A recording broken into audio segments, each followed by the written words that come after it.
year is 1917, and Representative Oscar Callaway enters a disturbing statement into the U.S. Congressional Record. The statement reveals why J.P. Morgan interests hired 12 high-ranking news managers.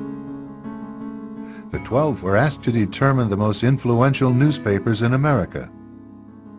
They were to figure out how many news organizations it would take to control generally the policy of the daily press of the United States. The 12 found it was only necessary to purchase the control of 25 of the greatest papers. An agreement was reached. The policy of the papers was bought, and an editor was placed at each paper to ensure that all published information was in keeping with the new policy. Soon, that policy would be defined by a front group formed by J.P. Morgan and his colleagues. In fact, Morgan's personal attorney was founding president of the organization, the Council on Foreign Relations.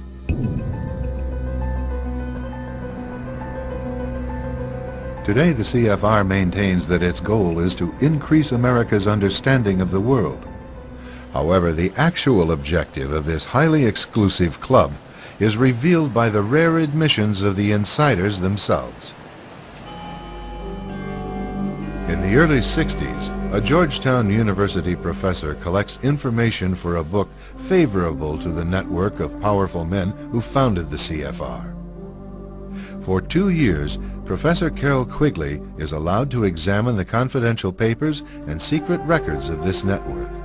Quigley reveals that these men aim to create a world system of financial control in private hands, able to dominate the political system of each country and the economy of the world as a whole.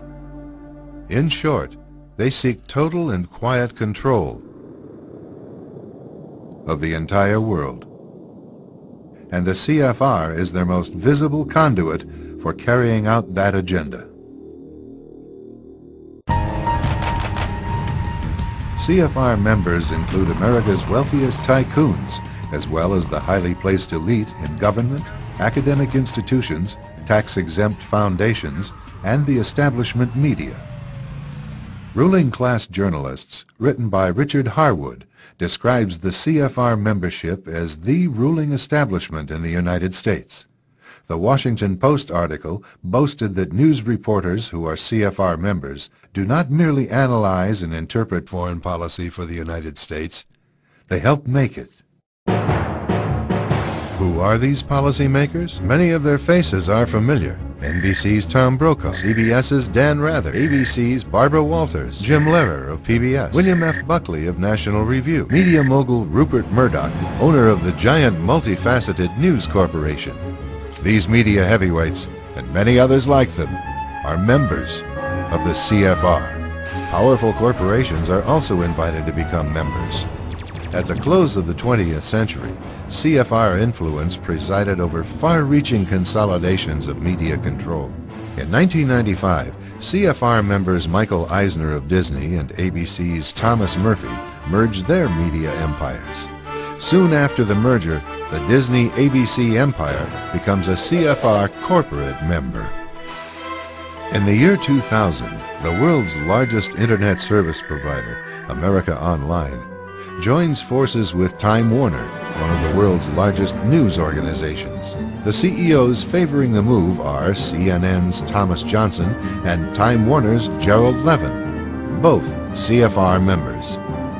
Once again, another media giant is created under the shadow of CFR influence. Today, an elite handful of individuals define the agendas that are supported by the empire of establishment news.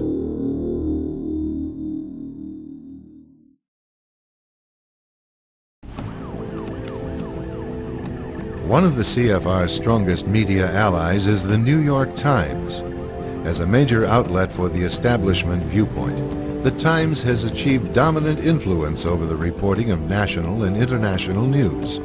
The Times is relied upon by many editors in the mainstream news media for direction on how to portray world events. In addition, The Times Wire service retails the establishment line to subsidiary outlets such as broadcast news distributors and regional newspapers. Competition between these outlets rests primarily on the style of regurgitating the same message.